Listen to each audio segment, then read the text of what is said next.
Ini perkara dunia yang dimana Allah bagi kepada seluruh ciptaan. Baik dia taat tidak taat Allah bagi, baik dia percaya tidak percaya kepada Allah bagi. Daripada kesehatan, daripada harta, daripada suasana. Tapi ada nikmat-nikmat yang Allah bagi kepada orang khusus. Siapa orang khusus? Adalah orang-orang yang Allah kehendaki kebaikan. Kata Nabi SAW, barang siapa yang Allah kehendaki kebaikan, maka dia akan diberikan kepahaman dalam agama. Ulama mengatakan kepahaman dalam agama ini apa? Maka senantiasa hari-hari Allah akan libatkan diri dia dalam ketaatan kepada Allah Subhanahu. Jadi kita taat ini nikmat, Pak. Jadi kita hanya bersyukur ini bukan karena nikmat harta, nikmat sehat, nikmat suasana, tapi nikmat iman, nikmat ibadah yang harus. Kenapa? Karena kata Allah, apabila kalian bersyukur maka aku akan tambah. Dan apabila kalian tidak bersyukur, ya kata Allah azab bersama. Jadi kalau kita bersyukur, syukur dalam perkara ibadah, syukur dalam perkara taat kepada Allah, maka setiap hari Allah akan tambah daripada nikmat ketaatan kepada Allah Subhanahu. Bapak Allah Subhanahu wa Ta'ala. Maka ulama kita katakan orang yang bisa taat kepada Allah ini hakikatnya hanya kebulian saja, bukan kebulian. Orang yang bisa taat ini bukan karena kapasitas. Yang dia bisa taat sama Allah ini bukan karena ilmunya hebat, bukan karena hartanya banyak, bukan karena rumahnya dekat dengan masjid. Ini kebulian. Tapi orang-orang bisa taat kepada Allah yang kebulian. Siapa kebulian? Orang yang Allah terima. Allah orang-orang yang Allah sentuh hatinya, Allah gerakan badannya untuk bisa taat kepada Allah. Ini orang-orang yang kebulian yang Allah terima. Maka alhamdulillah dari sekian banyak manusia Allah pilih kita. Dan ini hakikatnya kekuatan Allah, tidak ada kekuatan kita. Maka kalau Allah Subhanahu wa Ta'ala orang beriman, kalau Allah sudah berikan nikmat iman, maka selesai seluruh perkara ini. Orang beriman tidak akan risau sama perkara rezeki. Orang beriman tidak akan berrisau perkara sehat. Orang beriman tidak akan risau antara perkara takdir. Karena menurut Allah Subhanahu wa Ta'ala orang beriman tidak ada ruginya. Kalau orang beriman ini Allah kasih miskin, dia lebih taat. Orang beriman Allah kasih kaya, maka kaya dia akan digunakan untuk dia mendapatkan daripada ridhonya Allah. Orang miskin, orang beriman Allah kasih kemiskinan, maka janji Allah 500 tahun masuk dalam surga. Orang beriman dikasih kesehatan, maka waktu sehatnya akan digunakan ibadah kepada Allah Subhanahu wa Ta'ala. Jadi nggak ada yang rugi orang beriman. Apalagi kesehatan. Masya Allah. Waktu itu kita pernah tengok teman-teman kita yang lagi sakit, dia nangis, dia perlu kita kenapa nangis. Kalian luar biasa masih bisa dakwah. Saya sekarang dulu di tempat tidur nggak bisa ngapa-ngapain. Doain saya kalau saya sehat, saya mudah lagi. Kalian yang masih sehat-sehat, gunakan waktu kalian. Kita nangis karena melihat dia ternyata nikmat taat akan kita rasakan ketika kita dalam keadaan sakit. Soal aja. Maka kata Nabi, salah satu rahmat Allah ini sering jenguk orang sakit. Orang sakit. Karena mereka ini ngerasa kita bisa bangun malam, kita bisa sholat duha, kita bisa sholat sunnah qobliyah ba'diyah. Ini nikmat yang luar biasa, bukan? Di mana nikmat ini terasa lebih nikmat kepada orang-orang sedang sakit. Dia biasa melaksanakannya, tapi karena sakit dia tidak bisa melaksanakannya. Terasa cuma nikmat. Kemudian karena Allah Subhanahu wa Ta'ala, maka beruntung orang beriman tidak ada ruginya. Maka menurut Allah Subhanahu wa Ta'ala, maka hari ini orang beriman ini jangan risau. Perkara dunianya dia jangan risau, perkara rezeki, perkara sehatnya, perkara sakitnya. Karena ulama katakan orang beriman ini hakikatnya tamsil orang beriman ini seperti anak bayi. Kalau kita punya anak kita ngobrol sama temannya, aku mau main ke pantai, aku mau main ke mall, aku mau jadi. Maka teman anak kita tanya, kamu mau kemana? Emang kamu ada duit? Emang kamu sama siapa? Maka anak kecil dikatakan, kan ada ayah, kan ada ayah, kan ada papi aku, kan ada papa. Emang di laut kamu berani? Laut kan tenggelam. Iya, kan ada ayah aku yang selalu menjaga, yang menantikan. Orang beriman ini tamsilnya harus lebih dari seperti seorang anak berharap kepada bapak. Kamu saya lihat haji umroh, emang ada di Allah. Saya lihat tidak utus orang, emang ada di Allah. Kamu nggak takut kesana kembali, kan ada Allah. Maksudnya beriman begini. Kok ini masalah datang kepada kamu, mau gimana nggak selesai? Ada Allah. Kenapa ekonomi terus, Allah uji kemiskinan datang? Ada Allah. Kalau ini terus, maka bersama Allah. Maka nggak bakal risau, nggak bakal dulu dalam kehidupan saya. Kadang-kadang kita kurang bahwa Allah apa jadi dulu, Pak. Ada rezeki sedikit dulu, sakit sedikit dulu. Padahal orang beriman ini, kata ulamanya, adalah orang yang paling bahagia, baik di dunia maupun di akhirat. Karena orang beriman ini dia senantiasa bersama Allah Subhanahu wa Ta'ala. Orang-orang yang senantiasa bersama Allah, maka Allah akan berikan ketenangan dalam hatinya. Maka kepada Allah Subhanahu wa Ta'ala, Allah panggil orang-orang beriman ini dalam Quran. Nanti ketika di dalam surga, Allah bukan panggil wahai jiwa-jiwa yang senang, tapi Allah katakan wahai jiwa-jiwa yang tenang, masuklah ke dalam surga dengan tenang. Karena senang apa mencari, Pak. Bapak punya uang main-main, Pak, karaokean, jalan-jalan, senang, ketawa-tawa, kiwi-kiwi. Tapi tenang adanya dalam hati, Bapak Ibu ya. Kapan kita akan mengecek hati kita tenang tidak? Ketika kita sendiri. Kalau ketika kita sendiri mau tidur, berdiam diri, hati kita tidak tenang, gelisah, berarti ada masalah dalam iman. Tapi kalau kita dalam keadaan sendiri, hati tenang, adem, ada uang nggak ada uang tenang, sehat sakit tenang, apapun masalah datang dia tenang, berarti aman iman kita. Tapi kalau kita tenangnya ketika ada uang, Bapak hadirin mulia, bisa tenang ada uang, nggak ada uang nggak tenang, tenangnya karena sakit, karena sehat, ini bukan tenang, ini senang. Bisa ketawa kalau wah ketawa karena ini, karena ada uang. Coba nggak ada uang bisa. Ketawa di senang kena lagi sehat, coba lagi sakit ketawa bisa. Nah itu senang, tapi tenang ada dalam hati. Apapun yang datang kepada kita, kalau kita senantiasa bersama Allah, maka Allah akan berikan ketenangan dalam hati. Keimanan ini luar biasa, senantiasa dilatih lagi, senantiasa diingat. Bagaimana melatih daripada iman? Nabi katakan dalam hadis, min qauli la ilaha illallah. Perbanyak daripada kalimat la ilaha illallah. Ulama tafsirkan la ilaha illallah dua keutamaan yang sama-sama utama untuk disikirkan la ilaha illallah, sama-sama diutamakan didakwakan daripada la ilaha illallah. Kalau sedang sendiri zikirkan Pak la ilaha illallah, la ilaha illallah. Tapi kalau sedang itu maka dakwakan. Padahal la ilaha illallah kenalkan Allah kepada umat. Terutama siapa Pak? Umat yang ada di sekitar kita dulu. Sama istri kita, orang tua kita, anak kita, tetangga kita. Ini harus senantiasa Pak jadi makanan sehari-hari orang-orang beriman. Karena kalau senantiasa dia agungkan Allah Subhanahu wa Ta'ala, maka kebesaran Allah akan masuk ke dalam diri kita. Ulama katakan 100 kali bicara kebesaran Allah, satu yang masuk ke dalam hati dan itu mudah keluar. 100 kali bicara kebesaran makhluk, 100 yang masuk dalam hati dan susah keluar. Bapak Ibu senantiasa kenalkan Allah kepada umat, kepada istri kita kenalkan Allah, kan ada Allah. Ini gimana Pak ya? Kan ada Allah. Di menulis sepatu katakan ada Allah, minta sama Allah. Ini kelihatannya sepele, tapi ini pembelajaran tauhid yang luar biasa Bapak Ibu. Allah wahai. Emang kudu ada itu. Emang kita masih minta ke Allah. Oh, saya masih itu mah dikit-dikit Allah, ya terus mau bicara apa lagi kita? Karena kalau kita nggak bicara Allah, kebesaran Allah itu sulit masuk dalam hati kita, Bapak Ibu.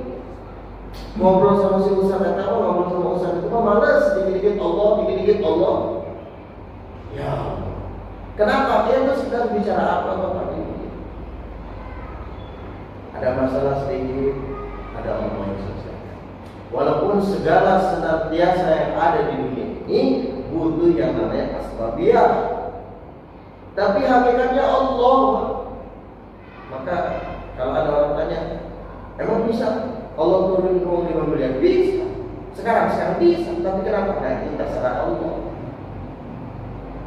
Gak bisa, saya kudu kerja dulu. Iya benar, harus kerja perintah Allah, hasilnya kumaha Allah. Kalau kita kan enggak, seolah-olah kita kerja hasil itu sesuai dari kerjaan kita. Padahal kerja itu perintah Allah, harus berasbab, harus bersyariat, harus haram hukumnya kita tidak bersyariat, tidak berasbab, kecuali dengan makom yang tertentu. Tapi urusan hak, hasil, hak. Nah ini perlu Pak, senantiasa kita bicarakan, kita dakwahkan, karena hari ini umat Pak rata-rata Pak sudah mulai lupa dengan perkara ini. Ini alhamdulillah ini saya bisa beli motor, gara-gara saya kerja berangkat subuh pulang sore pagi. Bukan, kamu kerja pagi berangkat sore itu karena ibadah. Syariat perintah Allah. Ketika keluar dari rumah bismillahirrahmanirrahim, la ilaha illallah, dia berangkat seorang kepala rumah tangga untuk mencari nafkah istrinya, kecelakaan sahih Pak, kata ulama. Artinya ibadah. Tapi urusan hasilnya urusan Allah Subhanahu wa taala. Bahkan 2 tidur yang Allah ridhoi. Yang pertama, tidurnya seorang kepala rumah tangga yang capek cari uang, dia tidur, Allah ridho. Yang kedua, tidurnya orang hirosa yang berjaga malam. Maka Bapak Allah Subhanahu wa taala hari ini perlu kita katakan. Karena hari ini orang-orang sudah mulai berpikir bahwa segala sesuatu milik dia, padahal semuanya hakikatnya milik Allah. Mudah bagi Allah mengambil semuanya. Maka ada satu cerita, namanya ayah, saya paling senang dengan cerita ini Pak. Ayah sini pemuda kampung, orang bodoh orang kampung, cuma punya kebiasaan bisa ngurus kuda. Maka raja kesal lihat si ayah sini Pak, ditarik si ayah sini ke dalam kerajaan, direkrut si ayah sini. Jadi ayah sini Pak, karena direkrut dia Pak, sehingga dia bisa berkhidmat melayani raja dengan baik. Raja dilayani dengan baik, kuda-kuda dipelihara dengan baik. Maka raja terkesan sama ayah. Dan raja ini seorang muslim yang soleh, orang yang taat rajanya. Maka akhirnya si ayah diberi hadiah lah sama raja, diberi pakaian yang bagus, diberi ruangan yang bagus. Maka tiba-tiba Bapak Ibu mulia, para pelayan-pelayan yang cemburu sama ayah, datang Pak ke raja tadi. Kurang lebih kalau kata cerita ini 3 orang lah, kita 3 orang datang ke raja tadi. Wahai raja, saya mau protes. Kenapa? Ini Ayas baru ikut dengan raja, sedangkan kami bertahun-tahun ikut dengan raja. Tapi kenapa Ayas lebih dispesialkan daripada kami? Diberikan tempat tidur, diberikan pakaian yang bagus, diberi makanan yang enak. Maka raja tadi senyum. Maka raja panggil 3 orang tadi, raja panggil Ayas berempat. Maka raja kumpulkan. Wahai pelayan-pelayan, kata raja, saya punya buah. Ini satu buah yang rasanya asam, pahit, enggak karuan rasanya. Maka kata raja, saya perintahkan kepada kalian makan ini buah. Pelayan satu baru digigit sedikit, dibuang, enggak enak. Enggak enak aja, enggak puas. Pelayan kedua baru digigit, baru dijilat, dibuang. Pelayan yang ketiga sama, dibuang, enggak enak. Kenapa? Katanya enggak enak, pahit aja, rasanya enggak enak. Ketika buah sampai tangan Ayas, setika dimakan oleh Ayas, apa kata Ayas? Wahai raja, nikmat. Kaget Bapak Ibu mulia, satu kerajaan lihat buah yang tidak enak yang tadi dimakan oleh 3 pelayan yang tidak, ketika sampai di tangan Ayas dimakan, Ayas sambil memuji raja. Maka raja katakan, wahai Ayas, apa yang kamu rasakan dengan buah itu? Wahai raja, kalau saya boleh jujur, ini buah sudah pahit, sudah asam, sudah tidak enak lagi. Tapi kenapa kamu makan? Karena perintah engkau raja. Tapi kenapa kamu mengujikan? Karena perintah engkau raja. Raja, saya ini pemuda kampung, pemuda bodoh yang tidak punya apa-apa. Engkau rekrut saya ke dalam kerajaan, engkau berikan fasilitas yang mewah. Masa gara-gara satu perintah memakan buah, saya berani melanggar daripada perintah kau dan berani daripada tidak memuji. Raja tadi senyum raja, karena raja suka. Maka kata raja, katakan begitulah Allah pada kita. Diberikan manfaat, Dari setetes air mani yang hina, jadilah tulang dalam perut ibu kita, diberi jantung dalam perut, diberi kaki, diberi tangan, lahir, bisa merangkak, bisa duduk, bisa berdiri, bisa jalan, punya keluarga, punya anak, punya istri, bisa beribadah. Allah uji satu perkara, kita akan berusaha. Allah uji satu perkara, kita berani apa nyalain Allah. Padahal Allah uji kita karena Allah sayang sama kita. Begitupun raja tadi uji 3 pelayan tadi dengan uang, hakikatnya raja ini sayang dengan mereka. Maka tadi ayat memberikan pelajaran yang sangat luar biasa. Begitu banyak yang Allah memberikan kepada kita. Allah uji sedikit, sudah beruji. Allah uji sedikit kita, sudah berarti mati-mati Allah.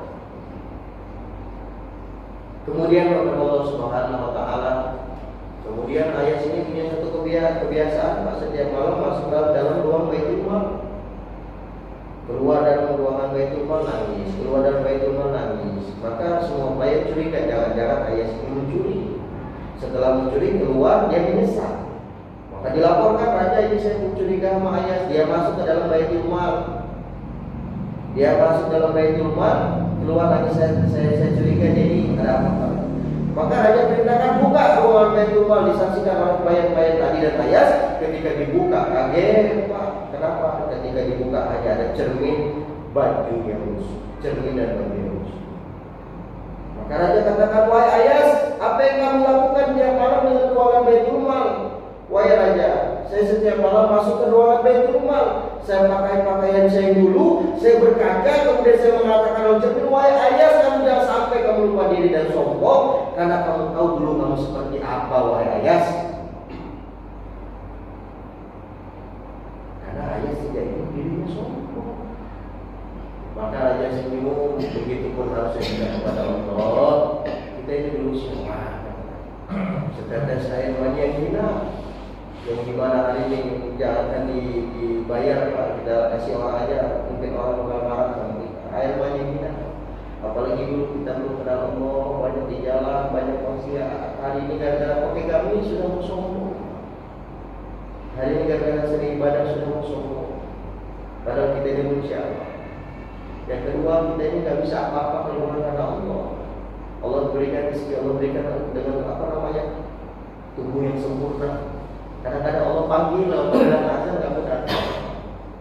Allah panggil kita, Pak, melalui lisannya muazin hanya langsung nggak benar. Masih masbuk, kadang-kadang ninggali 3 Pak panggilan Allah. Dalam ini saya jelaskan. Yang pertama panggilan azan, kemudian panggilan haji umroh. Maka bapak berkuliah kalau sudah ada kelebihan harta, senang langsung berkumpul niat haji umroh. Dan sampai keadaan niat.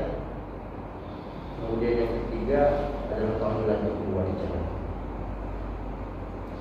Nah, yang keempat ini panggilannya nggak bakal bisa balik lagi. Panggilan Allah untuk menghadap Allah, yaitu kembali malaikat Islam. Udah nggak bisa balik lagi kalau mau ada panggilan itu. Kalau Allah panggil azan masih bisa balik, Allah panggil untuk haji pulang masih bisa pulang, Allah panggil untuk dakwah masih bisa pulang. Tapi ketika Allah panggil untuk menghadap Allah, nggak bakal bisa pulang lagi. Tapi kadang-kadang sombong, aduh, masih aja tanggung bekerja. Padahal yang gerakan diri kita untuk bekerja Allah. Tanggung ini masih mengurus anak dulu. Padahal yang menciptakan anak kita Allah, yang menggerakkan kita untuk mengurus anak kita Allah.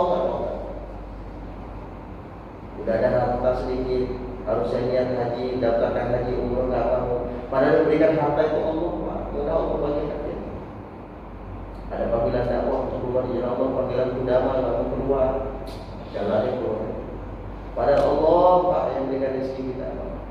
Yang jaga anak kita Allah, yang jaga istri kita Allah, yang berikan kita tempat tinggal Allah, tapi sombong, Pak, di Allah. Kemudian kepada Allah Subhanahu wa Ta'ala. Akhirnya yang ketiga, raja mungkin kumpulin raja. Pelayan-pelayan tadi kumpulin, maka kata raja, wahai pelayan-pelayan itu dengarkan perintah saya. Dengarkan perintah saya, kata raja, saya punya mutiara sangat mahal. Ini mahal. Maka saya perintahkan kalian hancurkan mutiara. Pelayan satu sudah mau angkat martil, mau dibanting aja. Sampai pelayan yang kedua nggak jadi lagi. Pelayan yang ketiga nggak berani, raja ini mahal mutiara, saya raja. Sampai ke tangan ayas itu adanya dihancurkan mutiara. Wah, kaget Pak. Wahai ayah, kenapa kamu berani menghancurkan mutiara tadi? Wahai raja, ini perintah engkau, wahai raja. Engkau perintahkan saya untuk menghancurkan mutiara, maka saya hancurkan. Kemudian saya berpikir ketika saya menghancurkan mutiara ini, engkau masih banyak mutiara-mutiara yang lain. Senyum aja ya. Kata raja, harusnya begitu juga kita kepada Allah. Allah perintahkan kita sedekah, infak, zakat. Allah perintahkan kita untuk mengorbankan harta diri di jalan Allah, enggak mau. Padahal Allah yang punya semuanya, dan Allah akan jamin daripada di khazanah Allah Subhanahu wa taala. Maka Bapak Allah Subhanahu wa taala penting, Pak. Penting kita bertafakur lagi, mengingat bahwa segala sesuatu ini milik Allah, hakikatnya Allah memberikan, dan tujuannya Allah berikan ini agar kita senantiasa lebih taat kepada Allah. Allah kasih sehat biar lebih taat. Allah kasih kaya biar lebih bisa taat. Hari ini kadang-kadang lagi miskin taat, sudah kaya nggak mau taat lagi. Lagi sakit taat, ketika dikasih sehat nggak mau taat lagi. Padahal Allah kasih ini semua agar kita senantiasa lebih taat kepada Allah Subhanahu wa taala. Nah, dan terakhir kepada Allah Subhanahu wa taala ada satu raja perintahkan bikin pengumuman, kata raja, wahai seluruh pelayan-pelayanku, saya perintahkan hari ini apa yang kalian pegang ini milik kalian semua. Wah, benar aja, benar. Udah, yang satu lari ke Baitul Mal, yang satu lari ke selir-selirnya raja, yang satu lari ke gudang perhiasan, yang satu lari ke gudang senjatanya raja. Tapi ada satu pemuda diam. Maka kata raja, kenapa kamu diam? Saya udah bilang, apa yang kamu pegang milik kalian. Benar aja. Apakah benar raja, apa yang saya pegang ini milik saya semua? Benar. Maka dengan hitungan detik, pemuda tadi meluk raja tadi. Kata raja tadi, kamu ngapain? Kata wahai raja, kan kamu bilang kalau saya pegang barang ini maka saya milik. Wahai raja, seluruh kerajaan ini milik engkau. Apabila saya memegang kau, maka seluruh kerajaan milik saya. Harusnya ini kita juga sama Allah itu, memiliki Allah, maka kita akan memiliki semua. Kalau sudah punya Allah, sudah dekat sama Allah, maka apapun yang kita mau, maka akan Allah mudahkan. Tapi hari ini kita sama kayak klien yang lain, Pak. Bikin Baitul Mal, pegang Baitul Mal, bikin perempuan pegang selirnya, kita lupa coba pegang raja. Sudah dapat wanitanya, dapat hartanya. Bersedia sama Pak? Hari ini akan wujud Bapak Haji Mulia, pemahaman seperti ini, iman akan wujud. Ini dulu para sahabat 13 tahun.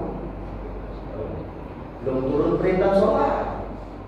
Hari-hari Nabi seperti ini Pak, bicarakan tentang pentingnya iman, kehebatan Allah, kebesaran Allah selama 13 tahun. Didakwakan belum turun perintah sholat Pak.